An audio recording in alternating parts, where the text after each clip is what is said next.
你能想象吗？打碎了俄国核神话的武器，长得就像是个二战时期的老物件。2026年2月21日，如果你身处俄罗斯腹地的乌德穆尔特，你原本应该享受着寒冷但安静的冬夜，但就在那一刻，位于沃特金斯克的机械厂，那座专门生产洲际导弹的核心重地，突然传来一道巨大的、刺眼的橘红色火光，随之而来的是一场震碎了整个社交媒体的质疑。消息刚传出来的时候，网上的反应非常有意思，网民们的第一反应是：假的吧？这火光一看就是 P 的，1400公里，开什么玩笑？但就在全世界都在寻找 P 图痕迹的时候，现实的爆炸声却直接震碎了所有的质疑。当第一批 FP5 火烈鸟巡航导弹的残骸碎片被捡起来的时候，全世界的武器专家都陷入了一种长久的尴尬的沉默。这个寒酸的导弹真的炸毁了俄罗斯的核武产房。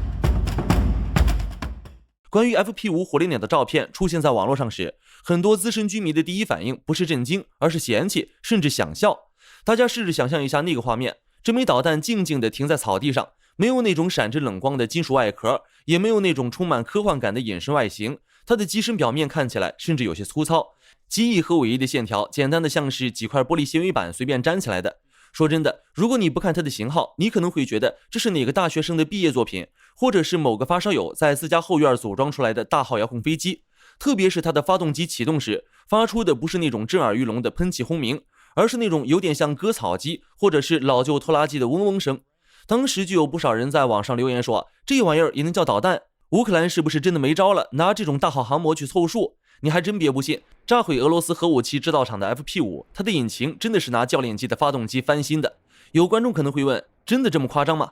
在大家的认知里，要去炸那种防卫等级比银行金库还高的核武子宫，也就是沃特金斯克机械厂，你起码得动用上千万美金一枚，具备超音速性能或者是隐身技术的顶级飞弹吧。毕竟在那座工厂的流水线上，生产的可是俄罗斯两张最强大的战略底牌，亚尔斯陆基洲际导弹和230布拉瓦潜射洲际导弹。给各位观众介绍一下这两位略有陌生的导弹。大名鼎鼎的白杨和北风之神是大家都知道的，而亚尔斯就是白杨的升级版。俄罗斯真正的主力核武230布拉瓦则是给北风之神量身定做独家专用的洲际导弹。另外被乌克兰炸毁的工厂还是230布拉瓦唯一的总装厂。沃特金斯克机械厂很重要，那里是俄罗斯核威慑的根基，周围布满了号称连一只苍蝇都飞不进去的 S-400防空系统。然而最后的实战结果却让全世界的军事专家集体大跌眼镜，就是这根看起来有些呆头呆脑，时速只有100多公里，长得像个模型飞机的 FP5 导弹，竟然在2月21日那个深夜晃晃悠悠地飞过了1400公里的漫长距离，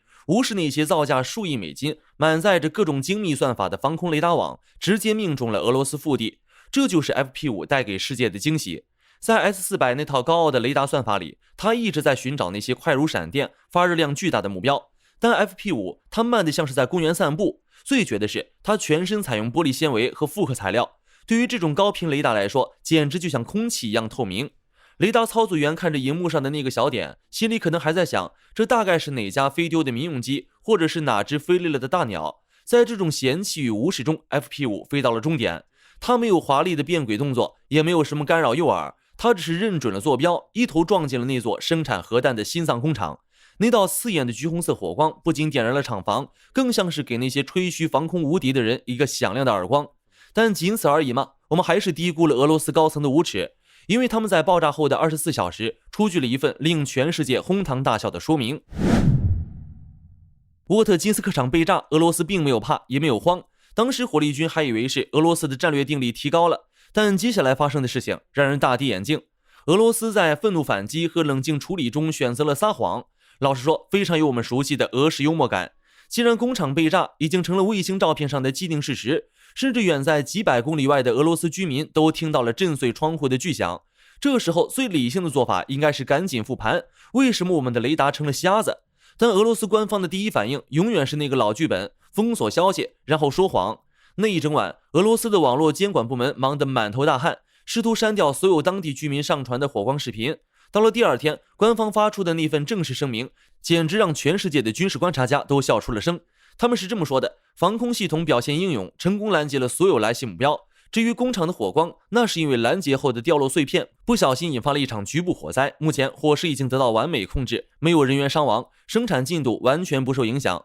这种拦截成功但碎片引发火灾的借口，我想各位观众并不陌生，在过去几年里听了不下50次了。每次俄军的重要设施被打，官方的口径永远是拦截成功，火在烧但可控。这种睁着眼睛说瞎话的行为，不仅反映出俄罗斯军事体系的无能，更反映出一种战略上的极度心虚，因为他们根本不敢面对现实，自己的核心防空网在那套被吹上天的 S-400系统面前，竟然对一只时速100公里的木头鸟毫无反应。这种只会封锁消息的无能，其实揭示了俄罗斯军事工业最致命的死穴，那就是制度性的僵化。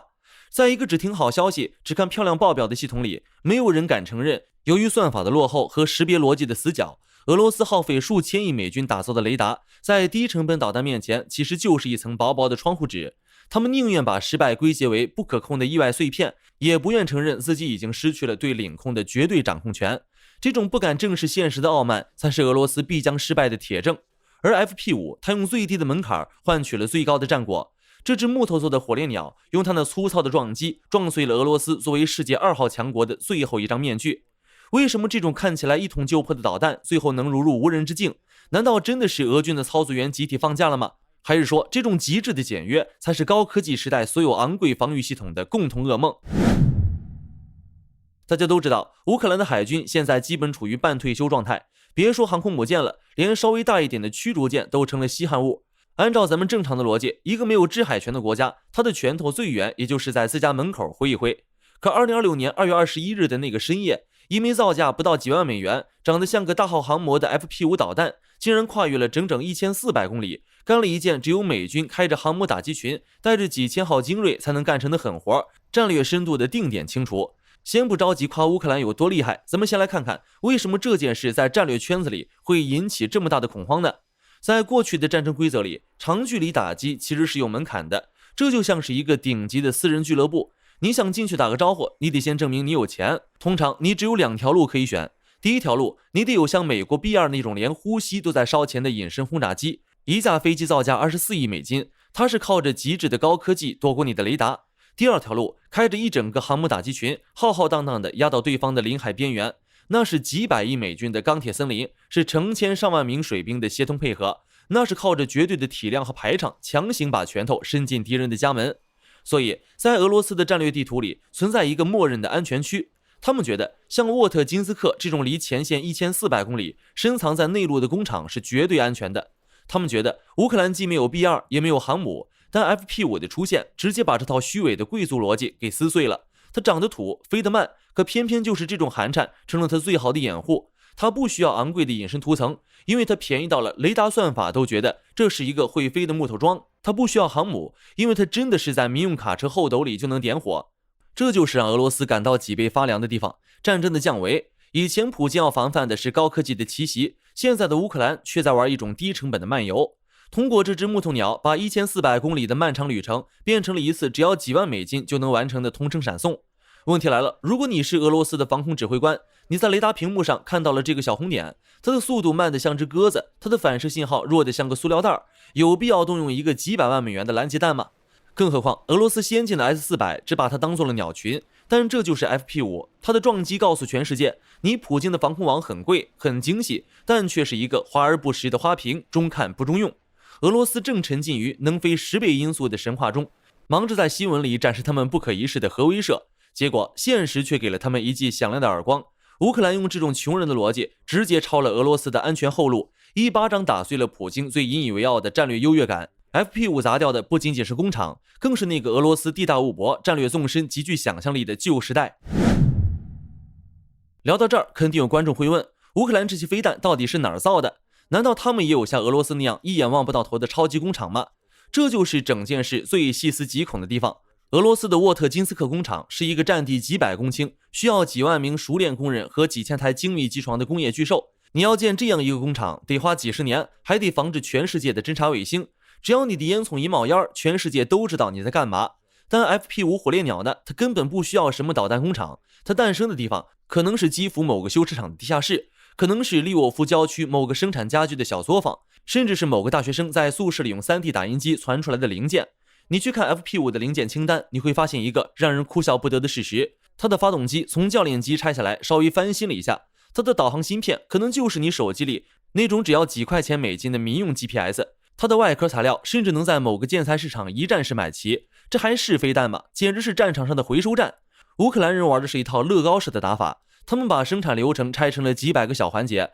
分发给全国成千上万个小工作室。今天这里做机翼，明天那里焊支架，后天大家在某个树林里一碰面，用几枚螺丝钉和一大卷大力胶，一枚能飞1400公里的战略导弹就这么众筹出来了。这种生产模式直接让俄罗斯的情报部门彻底抓狂。以前他们想阻止乌克兰造飞弹，只需要盯着几个大型工业区炸就行了。但现在呢，要去炸谁？去炸那个修自行车的店，还是去炸那个做模型飞机的兴趣班？当整个国家都变成了一个巨大的分散式的飞弹车间时，俄罗斯手中的那些昂贵的巡航飞弹，就像是在对着大海挥拳头。你打得掉波浪，但你打不掉海水。这种成本降级给俄罗斯带来的是一种极其残忍的心理折磨。俄罗斯为了造出一枚能打1400公里的亚尔斯导弹，可能要投入几千万美金，耗时几个月。而乌克兰造一枚 FP5，成本也就几万美金，几天就能下线。这意味着，当你在为损失了一座工厂而滴血的时候，对手可能已经在某个车库里把下一波准备抽你耳光的火烈鸟装进后备箱了。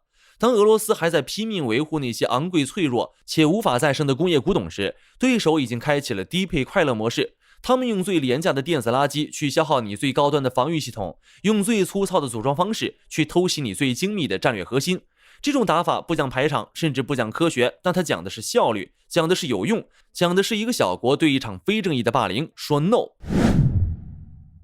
FP5 火烈鸟撞出的不仅是俄国工厂的废墟，更是侵略者的墓碑。它告诉我们，俄乌战场的本质已经变了，以前比的是谁更强，后来比的是谁更快，而现在比的是谁更不值钱，却能换掉最值钱的东西。 FP5 不是这世界上最强的武器，甚至连强都算不上，但它绝对是目前最聪明的武器。它用民用芯片和教练机引擎完成了对俄罗斯防空网的一次史诗级羞辱。它就像一个顽皮的幽灵，在昂贵的雷达玻璃跳舞，直到最后那一秒才露出狰狞的獠牙。好了，今天就和大家聊到这里。如果你喜欢本期视频，别忘了点赞关注，也欢迎在评论区分享你的看法。你认为 FP5 的这波打脸袭击是否是俄罗斯即将失败的信号呢？我是火力军，我们下期再见。